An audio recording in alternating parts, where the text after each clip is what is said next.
Dakshina Kannada Lok Sabha constituency ಚುನಾವಣೆಯ ಎಣಿಕೆ ಕಾರ್ಯಕ್ರಮ ಕೌಂಟಿಂಗ್ ಕಾರ್ಯಕ್ರಮ 4/6/2024ರಂದು NITK ಸೂರತ್ಕಲಲ್ಲಿ ಜರುಗಲಿದೆ. ಸೊ ಇದರ ಬಗ್ಗೆ ಈ ಕೆಲವು ಮಾಹಿತಿಗಳನ್ನು ನಿಮಗೆ ಕೊಡಲಿಕ್ಕೆ ಬಯಸ್ತೇನೆ. 27ನೇ ತಾರೀಕು ಅಬ್ಸರ್ವರು ಮತ್ತು ಕ್ಯಾಂಡಿಡೇಟ್ಸು ಅಥವಾ ಅವರ ಏಜೆಂಟ್ಸ್ ಸಮಕ್ಷಮದಲ್ಲಿ ಎಲ್ಲ EVMಸು ಮತ್ತು ಪೋಸ್ಟಲ್ ಬ್ಯಾಲೆಟ್ಸು ಇವೆಲ್ಲ ಕೂಡ ಸ್ಟ್ರಾಂಗ್ ರೂಮಲ್ಲಿ ಇಡಲಾಗಿರುತ್ತದೆ. ಆ ಸ್ಟ್ರಾಂಗ್ ರೂಮ್ಗಳನ್ನು 4ನೇ ತಾರೀಕು ಬೆಳಗ್ಗೆ 6 ಗಂಟೆಯಿಂದ 7 ಗಂಟೆ ಸಮಯದಲ್ಲಿ ಆ ಸ್ಟ್ರಾಂಗ್ ರೂಮ್ಗಳನ್ನ ತೆಗೆಯುವಂಥ ಓಪನ್ ಮಾಡುವಂಥ ಕಾರ್ಯಕ್ರಮ ನಡೆಯುತ್ತೆ. ಅದರಲ್ಲೂ ಮತ್ತೆ ಅಬ್ಸರ್ವರು ಮತ್ತು ಕ್ಯಾಂಡಿಡೇಟ್ಸ್ ಆ್ಯಂಡ್ ದೇರ್ ಏಜೆಂಟ್ಸ್ ಅವರ ಪ್ರೆಸೆನ್ಸಲ್ಲಿ ನಡೆಯಲಿರುತ್ತೆ. ಅದು ಡಬಲ್ ಲಾಕ್ ಸಿಸ್ಟಮಲ್ಲಿ ಮಾಡಿದ್ವಿ. ಒಂದು 6வது ಲಾಕು, ಇನ್ನೊಂದು 7வது ಲಾಕ್ ಇದೆ. ಸೊ ಅದು ಡಬಲ್ ಲಾಕ್ ಓಪನ್ ಮಾಡಿ ಅವತ್ತು 6 ಗಂಟೆಯಿಂದ 7 ಗಂಟೆ ತನಕ ಇದನ್ನು ಓಪನ್ ಮಾಡುವ ಪ್ರಕ್ರಿಯೆ ನಡೆಯುತ್ತೆ. ಅಂಚೆ ಮತ ಎಣಿಕೆ ಪ್ರಾರಂಭ ಆಗುವಂಥದ್ದು ಅಂಚೆ ಮತ ಎಣಿಕೆ ಪ್ರಕ್ರಿಯೆ ಪ್ರಾರಂಭ ಆಗುತ್ತೆ. EVM ಎಣಿಕೆ ಅರ್ಧ ಗಂಟೆ ನಂತರ 8:30 ಗಂಟೆಗೆ EVM ಎಣಿಕೆ ಪ್ರಾರಂಭ ಆಗ್ತದೆ. ಪೋಸ್ಟಲ್ ಬ್ಯಾಲೆಟ್ಗೆ ಪ್ರತ್ಯೇಕವಾದ ಕೌಂಟಿಂಗ್ ಹಾಲನ್ನು ಏರ್ಪಾಡು ಮಾಡಿದ್ದೇವೆ. ಸೊ ಒಟ್ಟಾರೆಯಾಗಿ 8 EVM ಕೌಂಟಿಂಗ್ ಹಾಲ್ಸು ಮತ್ತು 1 ಪೋಸ್ಟಲ್ ಬ್ಯಾಲೆಟ್ ಕೌಂಟಿಂಗ್ ಹಾಲ್ಸಲ್ಲಿ ಇದು ಕೌಂಟಿಂಗ್ ಪ್ರಕ್ರಿಯೆ ನಡೆಯಲಿದೆ. ಸೊ ಇದಕ್ಕೆ 17 ದಕ್ಷಿಣ ಕನ್ನಡ ಕ್ಷೇತ್ರಕ್ಕೆ ಎಲೆಕ್ಷನ್ ಅಬ್ಸರ್ವರ್ ಆಗಿ ಬಂದಿರುವಂಥ ಶ್ರೀಮತಿ ಆಕಾಂಕ್ಷಾ ರಂಜನ್ IAS ಅವರು ಮತ್ತು ಕೌಂಟಿಂಗ್ ಅಬ್ಸರ್ವರು ಸಹ ಅವರೇ ಇದ್ದಾರೆ. ಇದಕ್ಕೆ ನಾವು ಮಾಡಿರುವಂಥ ಪೂರ್ವ ಸಿದ್ಧತೆಗಳ ಬಗ್ಗೆ ನಾನು ಮಾಹಿತಿ ಕೊಡಲಿಕ್ಕೆ ಬಯಸ್ತೇನೆ. ಮತ ಎಣಿಕಾ ಕೇಂದ್ರದಲ್ಲಿ 3 ಹಂತದ ಭದ್ರತೆಯನ್ನು ಒದಗಿಸಲಾಗಿದೆ. ಭದ್ರತೆ ಮತ್ತು ಪಾರ್ಕಿಂಗ್ ವ್ಯವಸ್ಥೆ ಬಗ್ಗೆ ಮಾನ್ಯ ಕಮಿಷನರ್ ಅವರು ಮಾಹಿತಿಯನ್ನು ಕೊಡಲಿದ್ದಾರೆ. ಕೇಂದ್ರದ ಸುತ್ತಮುತ್ತ 100 ಮೀಟರ್ ಅಂತರದೊಳಗಡೆ ಯಾವುದೇ ವಾಹನಗಳಿಗೆ ಪ್ರವೇಶ ಇರುವುದಿಲ್ಲ. ಅದು ಪೆಡೆಸ್ಟ್ರಿಯನ್ ಝೋನ್ ಆಗಿ ನಾವು ಡಿಕ್ಲೇರ್ ಮಾಡಿರ್ತೇವೆ. 4/6/2024 ದಿವಸ ಡ್ರೈ ಡೇ ಆಗಿ ಈಗಾಗಲೇ ಆದೇಶ ಹೊರಡಿಸಲಾಗಿರ್ತದೆ. ಅದು MLC ಅದು 3 ದಿವಸನೂ ಸಹ ಇದು ಇರ್ತದೆ, ಡ್ರೈ ಡೇ ಇರ್ತದೆ. ಮತ ಎಣಿಕೆ ಪ್ರಕ್ರಿಯೆಯನ್ನು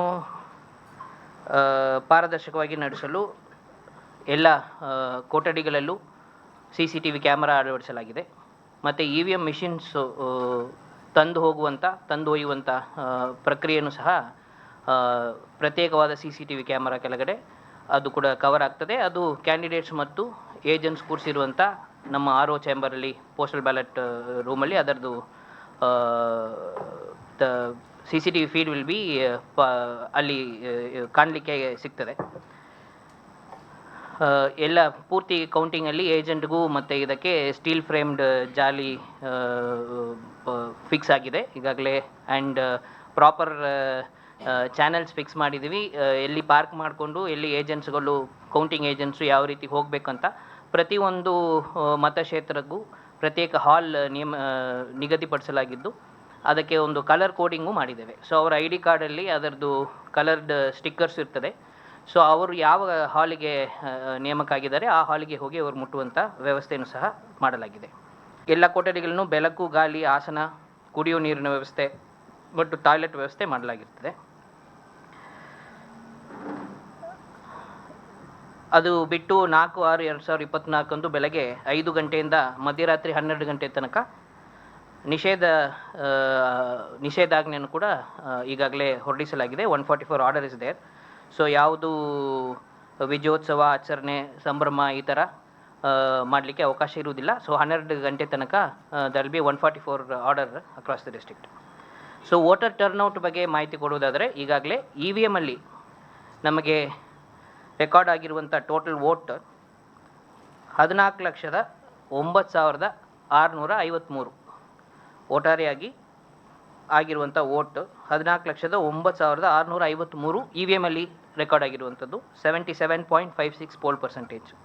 ಇದು ಬಿಟ್ಟು ಪೋಸ್ಟಲ್ ಬ್ಯಾಲೆಟಲ್ಲಿ 8,537 ವೋಟ್ಗಳು ರೆಕಾರ್ಡ್ ಆಗಿದೆ. ಇದು 8,537ರಲ್ಲಿ ಹೋಮ್ ವೋಟಿಂಗು ಮತ್ತು ದಕ್ಷಿಣ ಕನ್ನಡ ವೋಟರ್ಸ್ ಬೇರೆ ಕಡೆ ಎಲೆಕ್ಷನ್ ಕೆಲಸದಲ್ಲಿರುವಂಥ ಸಿಬ್ಬಂದಿಗಳು ಮತ್ತು ಎಮರ್ಜೆನ್ಸಿ ಸರ್ವಿಸಸಲ್ಲಿ ಇರುವಂಥವರು ಇವರೆಲ್ಲ ಒಟ್ಟು ಸೇರಿ ಒಟ್ಟಾರೆಯಾಗಿ 8,537. ಈ ಸಾರಿ ಪ್ರಕ್ರಿಯೆ ಇವರೆಲ್ಲ ವೋಟಿಂಗ್ ಫೆಸಿಲಿಟಿಯಲ್ಲೇ ಮಾಡಿರೋದ್ರಿಂದ ಈ ಸಂಖ್ಯೆ ನಮಗೆ ಖಚಿತವಾಗಿ ಈಗಾಗಲೇ ಗೊತ್ತಿದೆ.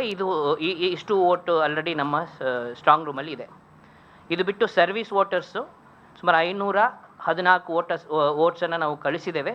ಸದ್ಯಕ್ಕೆ 231 ಬಂದಿದೆ. ಅದು ಅವತ್ತಿನ ದಿವಸ ಮತ ಎಣಿಕೆ ಪ್ರಾರಂಭ ಆಗುವ 1 ಗಂಟೆ ಮುಂಚೆ ತನಕ ರಿಸೀವ್ ಮಾಡಲಿಕ್ಕೆ ಅವಕಾಶ ಇದೆ. So that is ETPBS service voters. So postal ballot ಒಟ್ಟಾರೆಯಾಗಿ 8537 ಆ್ಯಂಡ್ ಸರ್ವಿಸ್ ವೋಟರ್ಸ್ ಎಷ್ಟು ಬರ್ತದೆ ಅದು ಒಟ್ಟು ಸೇರಿ ಅದನ್ನು ನಾವು ಕೌಂಟಿಂಗ್ ಹಾಲಲ್ಲಿ ಮಾಡ್ತೇವೆ.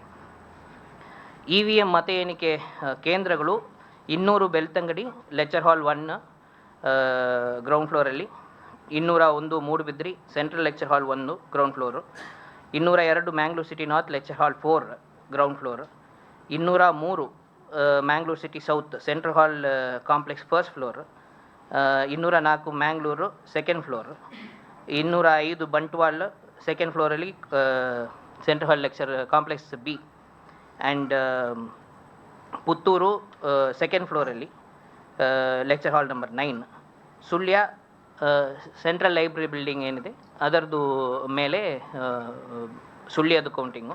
ಪೋಸ್ಟಲ್ ಬ್ಯಾಲೆಟು ಸೆಂಟ್ರಲ್ ಲೈಬ್ರರಿ ಇರುವ ಗ್ರೌಂಡ್ ಫ್ಲೋರಲ್ಲಿ ಪೋಸ್ಟಲ್ ಬ್ಯಾಲೆಟು, ಫಸ್ಟ್ ಫ್ಲೋರಲ್ಲಿ ಸುಳ್ಯ. ಇದು ಅದರದ್ದು ಲೇಔಟು ಸಹ ನಾವು ಸಾಫ್ಟ್ ಕಾಪಿ ನಿಮಗೆ ಶೇರ್ ಮಾಡ್ತೇವೆ. ಅದರಲ್ಲಿ ಹೇಗೆ ಪಾರ್ಕಿಂಗು ಮತ್ತು ಎಲ್ಲಿ ಯಾರು ಹೋಗಬೇಕು ಅನ್ನೋಂಥದ್ದನ್ನು ಒಂದು ಲೇಔಟ್ ಇದು ಮಾಡಿದ್ದೀವಿ. ಅದು ಸ್ವಲ್ಪ ಕ್ಲಿಯರಾಗಿ ನಿಮಗೆ ಮಾಹಿತಿ ಸಿಗುತ್ತೆ. ಹಾಗಾಗಿ ಇದು ಪ್ರತಿ ಹಾಲಲ್ಲಿ ನಾವು ಈಗ ಹೇಳಿರುವಂಥ ಪ್ರತಿ ಹಾಲಲ್ಲಿ 14 ಟೇಬಲ್ಗಳಿರ್ತವೆ EVM ಕೌಂಟಿಂಗ್ಗೆ. ಪ್ರತಿ ಹಾಲಲ್ಲಿ 14 ಟೇಬಲ್ಗಳು ಸೇರಿದಂತೆ ಒಟ್ಟಾರೆಯಾಗಿ 112 ಟೇಬಲ್ಸಲ್ಲಿ EVM ಕೌಂಟಿಂಗ್ ನಡೆಯಲಿದೆ. ಇದರಲ್ಲಿ ಮ್ಯಾಕ್ಸಿಮಮ್ ಅಂದರೆ ಮ್ಯಾಂಗ್ಳೂರ್ ಸಿಟಿ ನಾರ್ತಲ್ಲಿ 19 ರೌಂಡ್ ಹೋಗುತ್ತೆ. 14 ಟೇಬಲು ಒಟ್ಟಾರೆಯಾಗಿ 254 ಪೋಲಿಂಗ್ ಸ್ಟೇಷನ್ಸ್ ಇರೋದ್ರಿಂದ ಅಲ್ಲಿ 19 ಹೋಗುತ್ತೆ. ಕನಿಷ್ಠ ಅಂತ ಹೇಳಿದರೆ 204 ಮ್ಯಾಂಗ್ಳೂರು ಉಳ್ಳಾಲ ಅಲ್ಲಿ 15 ರೌಂಡ್ಸ್ ಹೋಗುತ್ತೆ. ಸೊ ಬೆಳ್ತಂಗಡಿಯಲ್ಲಿ 18, ಮೂಡುಬಿದ್ರೆಯಲ್ಲಿ 16, Mangalore city north 19, city south 18, Mangaluru 15, Bantwal 18, Puttur 16, Sullia 17. ಇಷ್ಟು ರೌಂಡ್ಸು ಈ 14 ಟೇಬಲ್ಗಳಲ್ಲಿ ನಡೆಯುತ್ತೆ. ಪೋಸ್ಟಲ್ ಬ್ಯಾಲೆಟ್ಗೆ ಅಂತ 20 ಟೇಬಲ್ಗಳು ಇಟ್ಟಿದ್ದೇವೆ. 20 ಟೇಬಲ್ ಪೋಸ್ಟಲ್ ಬ್ಯಾಲೆಟ್ಗೆ ಮಾತ್ರ. ETPBSಗೆ 3. ಸೊ ಒಟ್ಟಾರೆಯಾಗಿ 23 ಟೇಬಲ್ಗಳಲ್ಲಿ ಪೋಸ್ಟಲ್ ಹಾಲಲ್ಲಿ 23 ಟೇಬಲ್ ಇರ್ತದೆ. ಅದರಲ್ಲಿ ಮತ ಎಣಿಕೆ ನಡೆಯುತ್ತೆ.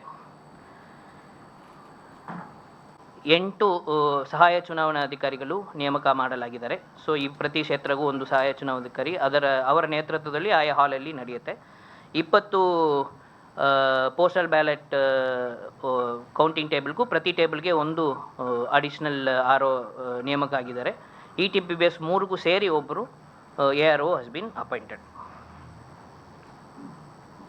ಸೊ ಇದೆಲ್ಲ ಟೇಬಲಲ್ಲೂ ಒಬ್ಬರು ಕೌಂಟಿಂಗ್ ಸೂಪರ್ವೈಸರು, EVM ಅಲ್ಲಿ ಒಂದು ಕೌಂಟಿಂಗ್ ಸೂಪರ್ವೈಸರು, 2 ಕೌಂಟಿಂಗ್ ಅಸಿಸ್ಟೆಂಟ್ಸು, ಒಂದು ಕೌಂಟಿಂಗ್ ಸೂಪರ್ವೈಸರ್, ಒಂದು ಅಸಿಸ್ಟೆಂಟು, ಒಂದು ಮೈಕ್ರೋ ಅಬ್ಸರ್ವರ್. ಇಷ್ಟು ಜನ ಅಲ್ಲಿ ಟೇಬಲಲ್ಲಿ ಇರ್ತಾರೆ.